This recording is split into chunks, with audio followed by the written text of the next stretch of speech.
Gateway of the Mind.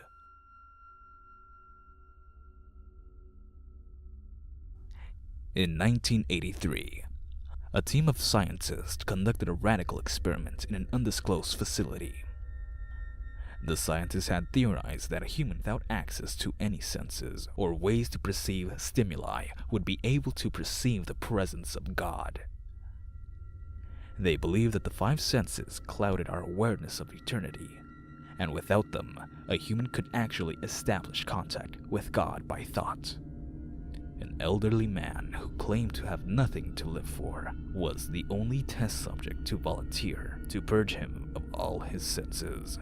The scientists perform a complex operation in which every sensory nerve connected to the brain was surgically severed. Although the test subject retained full muscle function, he could not see, hear, taste, smell, or feel, with no possible way to communicate with or even sense the outside world. He was all alone with his thoughts. Scientists monitored him as he spoke out loud with his sense of mind in jumbled, slurred sentences that he couldn't even hear. After 4 days, the man claimed to hear hushed, unintelligible voices in his head. Assuming it was an onset of psychosis, the scientists paid little attention to the man's concerns.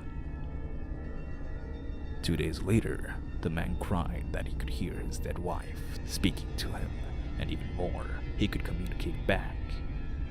The scientists were intrigued, but were not convinced until the subject started naming dead relatives of the scientists.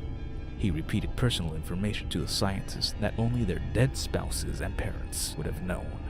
At this point, a sizable portion of scientists left the study. After a week of conversing with the deceased through his thoughts, the subject became distressed. The same voices were overwhelming. In every waking moment, his consciousness was bombarded by hundreds of voices that refused to leave him alone. He was frequently throwing himself against the wall, trying to elect a pain response. He begged the scientists for sedatives so he could escape the voices by sleeping. This tactic worked for 3 days, until he started having severe night terrors. The subject repeatedly said that he could see and hear the deceased in his dreams.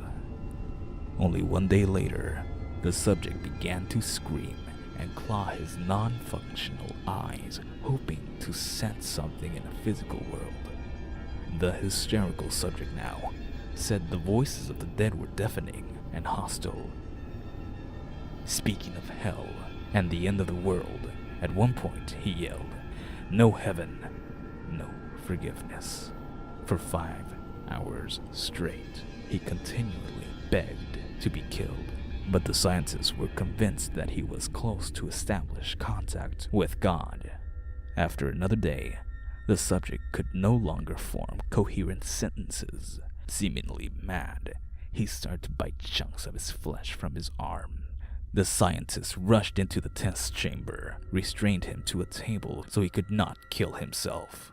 After a few hours of being tied down, the subject halted his struggle and began to scream. He stared blankly at the ceiling as teardrops silently streaked across his face. For 2 weeks, the subject had to be manually rehydrated due to the constant crying. Eventually, he turned his head and, despite his blindness, made focused eye contact with the scientist for the first time in the study. He whispered, "I have spoken with God, and He has abandoned us." His vital signs had stopped. There was no apparent cause of death.